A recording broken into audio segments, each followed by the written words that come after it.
ரெண்டாக பழந்து கட்டியாக வீடியோ வச்சுருக்கு. பார்த்தீங்களா எப்படி ஒரிஜினல் ஹனி இங்கிட்டு காட்டு. ஃபுல் அண்ட் ஃபுல் ஹனி நண்பர்களே.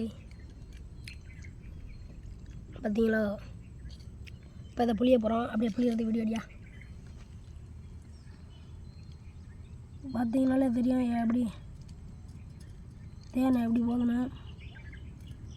இப்போ நண்பர்களே அது சின்ன தேன் தான். பெருசு ஒன்று கிடக்கு, அதையும் எடுக்க போகிறோம். இன்னொன்று பக்கத்தில் கிடக்கு, அதையும் எடுக்க போகிறோம்.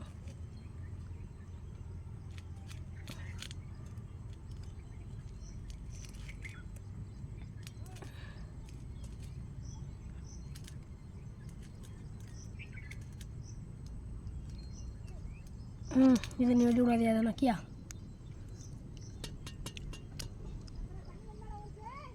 ஆமாம்